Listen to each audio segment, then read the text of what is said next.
hujan. Salah. Kok ulangi, Mbak?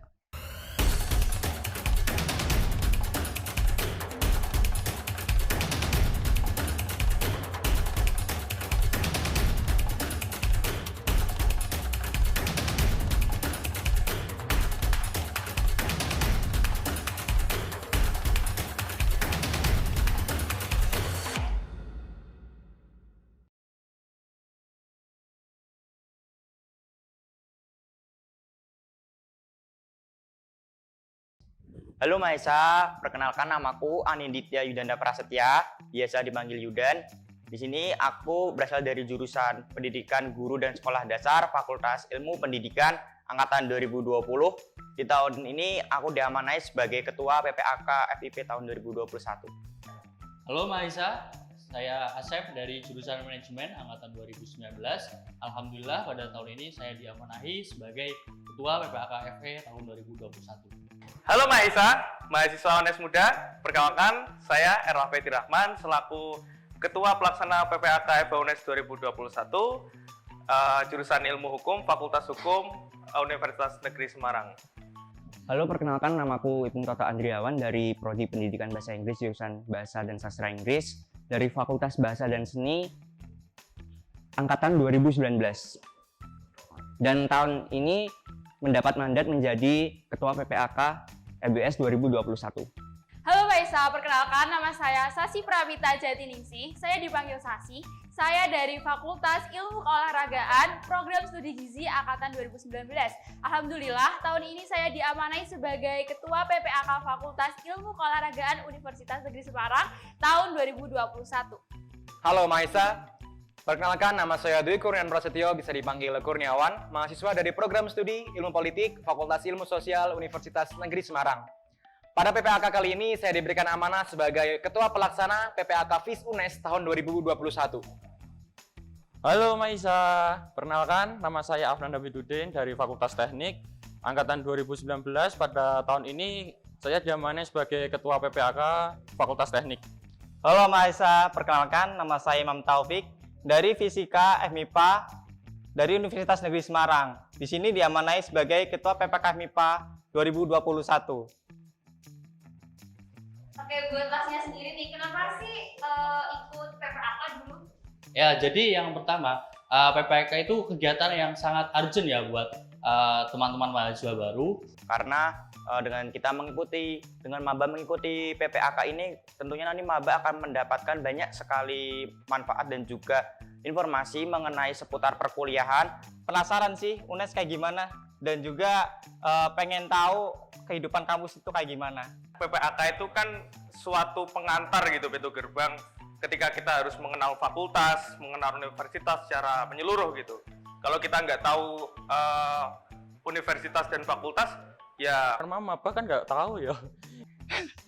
Karena terpaksa, karena dengan keadaan saat itu ya kita sebagai mahasiswa baru, kita nggak tahu apa-apa, dengan informasi yang kita dapat tentu kita mau-mau aja.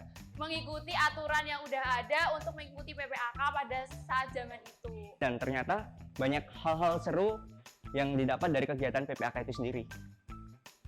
Terus first impression Raffi nih ketika ikut PPAK gimana? Apa kakaknya galak? Apa maba cantik-cantik juga ya ternyata ya? kalau dari aku pribadi sih first impression ya, aku lebih memandang kakak-kakakku, senior-seniorku itu sebagai wah ini loh seorang yang akan menjadi punggawa-punggawa hukum nantinya gitu loh. Sangat peduli dengan adik-adiknya, dengan segala penugasannya yang buat kita jadi Bingung, kok ini modelnya kayak gini. Yang awalnya kita liburan sekitar beberapa bulan, tiba-tiba masuk di perkuliahan, terus dapat penugasan seperti ini. Ini apa toh? No. Kadang berpikir, nggak usah ngumpulin tugas lah gitu. Tapi akhirnya gara-gara maba takut sama peraturan ya kita ngumpulin gitu. Kita benar-benar dikuras di situ, tapi sangat seru karena kita bisa untuk bertemu dengan kawan-kawan baru, kita dapat berkumpul dengan kawan-kawan baru, mengerjakan penugasan bersama-sama, dan itu menjadi sebuah kenang-kenangan yang tidak akan pernah terlupakan sebagai seorang mahasiswa. karena transisi dari SMK ke UNIF kan berbeda jauh kan, jadi kayak kaget gitu.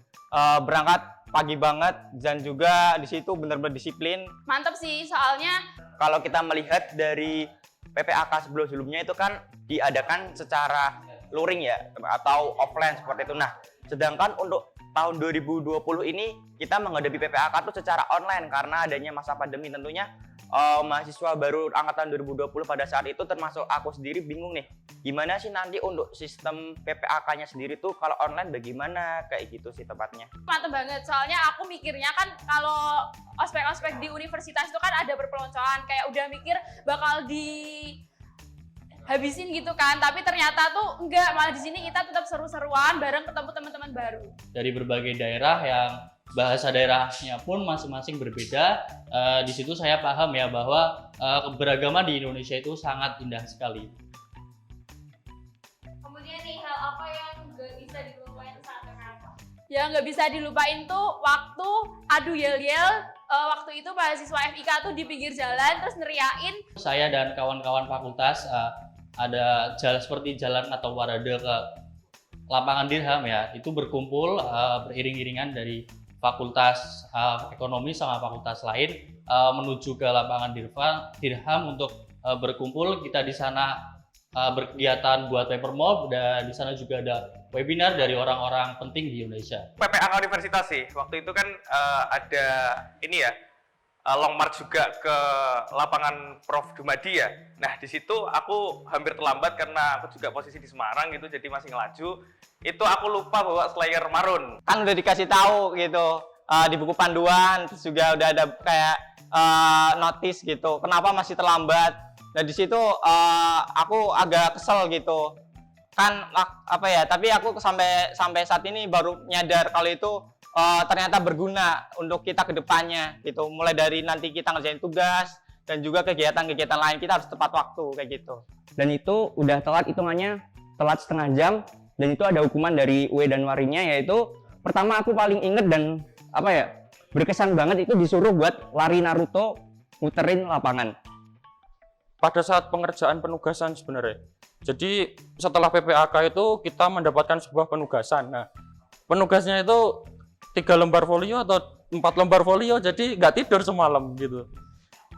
Menurut saya tentang pembuatan paper map ya, karena paper map tersebut bisa dibilang sebagai karya perdana kita sebagai seorang mahasiswa, karena di situ kan kita mengangkat tema yang temanya tersebut tentunya sesuai dengan apa yang saat itu sedang terjadi, dan itu menjadi sebuah peninggalan dari sebuah karya sebagai seorang mahasiswa itu sendiri. Meskipun berbeda dengan PPAK offline, atau bisa disebut juga untuk ketika aku PPAK itu kan merupakan PPAK online perdana ya, untuk angkatan 2020. Itu menurutku feel-nya kayak beda banget sih kalau dibandingin dengan offline seperti itu, jadinya nggak bisa dilupain. Kemudian nih, definisikan panitia PPAK saat itu.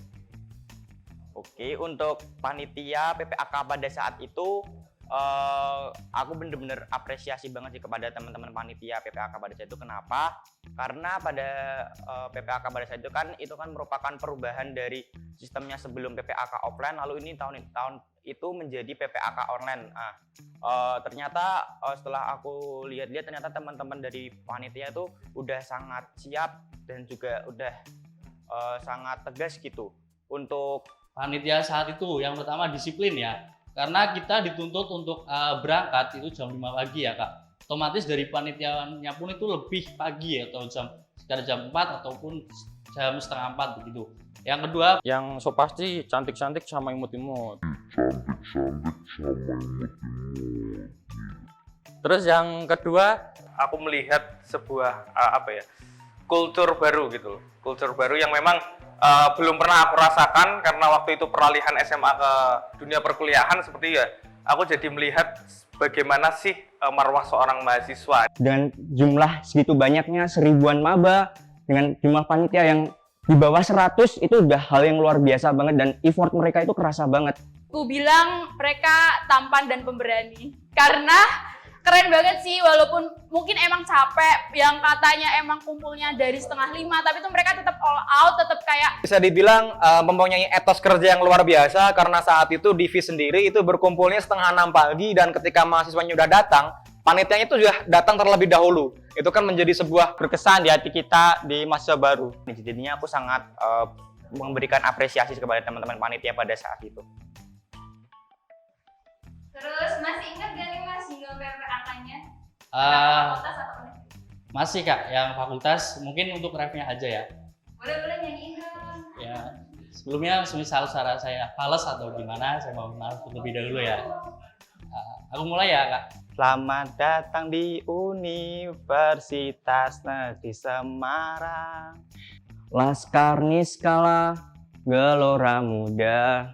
Nikmati semua, mari bergembira. Mari rapatkan barisan untuk ikuti PPAK. PPAK Fakultas Teknik UNES, ya. Salah. Ulangi, Mbak. Mari rapatkan barisan untuk ikuti PPAK. Tempat kita untuk berkarya, meraih cita-cita. Hingga saatnya masa depan kan datang. Impian kan jadi nyata, berawal dari indahnya PPAK.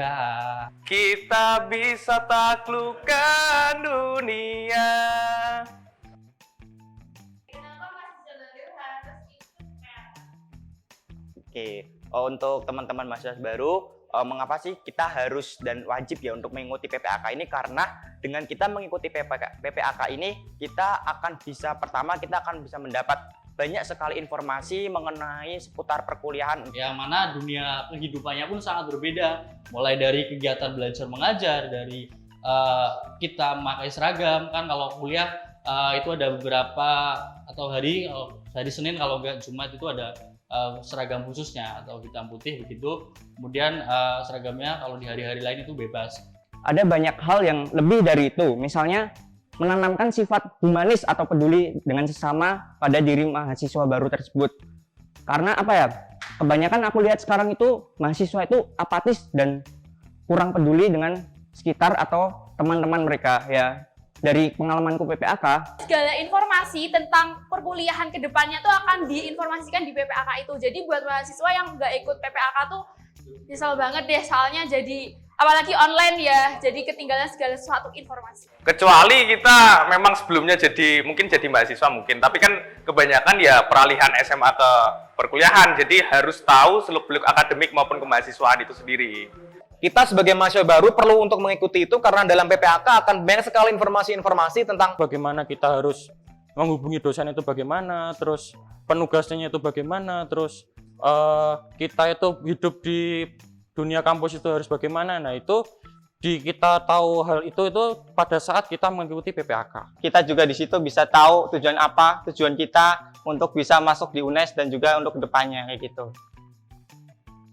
Oke, mungkin bisa spoiler dikit dong Kak, keseruan PPAK kali ini apa nih? Wah, kalau untuk spoiler mungkin nanti di kegiatan PPAK tahun ini ada beberapa ya penugasan yang menarik untuk adik-adik mahasiswa tahun 2021 ini, dan ada juga ya webinar yang pastinya penting untuk adik-adik mahasiswa. Terlebih untuk PPAK Fakultas Ilmu Pendidikan 2021, aku bisa bilang untuk spoilernya kira-kira nanti untuk penugasan mungkin nanti akan berbeda dari tahun-tahun sebelumnya. Dari Fakultas Hukum sendiri itu akan membawa suatu inovasi-inovasi karena ini juga kondisi pandemi gitu ya. Bagaimana kita tetap mempertahankan hal-hal yang paling fundamental terkait. Tahun ini terus pantengin karena ada pembicara-pembicara yang berhubungan dengan seni-seni dan bahasa tentunya. Dan Buat PPAK tahun ini nanti bakal ada aksi dari mahasiswa FIK itu secara live, dan untuk aksi seninya itu pantengin terus aja PPAK FIK 2021. buat mahasiswa baru dari Fakultas Ilmu Sosial, sangat ditunggu kehadirannya. Di PPAK sendiri tahun ini akan banyak sekali pembaruan-pembaruan dan juga materi-materi yang sangat penting, mulai dari bagaimana bertransformasi menjadi mahasiswa, peran mahasiswa, kemudian juga memberikan materi tentang kesehatan mental, dan juga nantinya ada materi untuk seminar berprestasi sendiri. Untuk PPAK Fakultas Teknik tahun ini otomatis penugasannya keren-keren. Insya Allah nggak bikin tidur. Gitu. Iya, nggak bikin tidur. dari teman-teman mahasiswa baru, walaupun nantinya online, tapi teman-teman juga nantinya akan ikut dalam serangkaian PPAK ya. Kalau mungkin ya di fakultas nantinya ada serangkaian materi tentu saja, terus juga nanti ada paper mob, dan juga nanti teman-teman juga akan bisa melihat dari filter room tour kayak gitu. Dan juga nantinya juga nanti walaupun kita online tapi kita tetap juga mendisiplinkan gitu. Nanti juga ada websitenya untuk virtual barcode kayak gitu. Masuk ke edisi jawab cepat. Penugasan nyanyi atau nari? Nyanyi. Penugasan nyanyi. Nyanyi sih. Nyanyi. Nari. Penugasan nyanyi. Nyanyi. Nyanyi. Nyanyi kenapa soalnya? Soalnya nggak banyak gaya, tinggal nyanyi aja. Terus pilih salah dress code atau PPAK atau salah penugasan? Salah penugasan. Salah tugas dah, salah tugas. Karena kalau salah tugas itu nggak kelihatan sih, kalau salah dress code kelihatan kayak gitu. Salah tugas. Salah tugas. Salah penugasan. Salah tugas. Salah tugas, soalnya nggak kelihatan. Salah tugas, kalau karena salah tugas masih bisa diperbaiki. Pilih pura-pura pingsan atau pura-pura kesurupan? Pura-pura kesurupan. Pura-pura pingsan. Pura-pura pingsan? Pura-pura pingsan. Bisa dicontohin mungkin pura-pura pingsan. Karena saya belum makan, jadi belum bisa pingsan saat ini. Pura-pura pingsan. Pura-pura pingsan. Pingsan. Terus pura-pura pingsan atau pura-pura kesurupan? Pura-pura kesurupan. Kalau pura-pura kesurupan kayak gimana ya? Jangan dicontohkan di sini. Dijemur atau di push up? Push up enggak? Dijemur. Push up saja. Mending push up. Push up. Suruh push up. Jemur. Lebih suka di push up aja. Pilih gak ada paper mop atau gak ada tinggal? Nggak ada paper mop. Nggak ada paper mop. Nggak ada paper mop. Nggak ada paper mop. Nggak ada paper mop. Nggak ada jingle. Gak ada paper mop dong, panas-panas juga. Gak ada paper mop. Kalau untuk online ini ya gak ada paper mop. Lampu mati selama acara atau hujan pas kegiatan? Hujan waktu kegiatan. Hujan pas kegiatan. Hujan selama kegiatan. Hujan pas kegiatan. Hujan pas kegiatan. Hujan pas kegiatan. Kemudian lampu mati selama acara atau hujan pas kegiatan? Kalau online mending lampu mati. Soalnya kalau misalnya hujan, salah. Ulangi, Mbak. Untuk indoor mungkin lampu mati, tapi kalau outdoor hujan. Pilih kunci motornya hilang atau kunci kasnya hilang? Kunci kos hilang. Kunci motor hilang. Kunci kos hilang. Kunci kos hilang. Kunci kos hilang. Kunci kosnya hilang. Kunci kos. Menurutku kunci motor hilang. Karena kalau misal kunci motor kita hilang, kita bisa minta tolong teman atau mungkin keluarga atau saudara ya bisa untuk membantu kita untuk mencarikan tukang benerin kunci kayak gitu sih. Karena kalau menurutku sendiri kalau kehilangan kunci rumah kayak nggak bisa aja gitu. Oke, untuk yang terakhir, pesan Raffi nih buat mahasiswa baru apa sih? Pesanku ya. Yang pertama, teman-teman selalu fokus, semangat, dan juga selalu memberikan yang terbaik untuk kita semua. Dan kedua, Harus selalu jaga protokol kesehatan. Dimanapun itu ada informasi vaksin, kalian harus segera ikut vaksin ya. Karena kita harus berkontribusi bagi bangsa ini supaya pandemi COVID-19 ini segera selesai. semangat kalian harus tetap kalian jaga dan jangan pernah membatasi imajinasi kalian. Keluarkan kreativitas kalian dan mungkin kalian bisa menghadirkan inovasi-inovasi baru dalam Mengupgrade diri untuk melakukan kebermanfaatan untuk Terus berpartisipasi untuk mengembangkan keilmuan di negara kita, Indonesia, agar nantinya UNES dapat semakin mempunyai reputasi yang unggul dan juga memberikan sebuah kenang-kenangan lah sebagai seorang mahasiswa itu kita harus mempunyai sebuah karya. Mengharumkan nama Universitas Negeri Semarang supaya bisa mendunia di seluruh dunia ini. dan juga satu lagi jangan lupa bahagia. Terima kasih.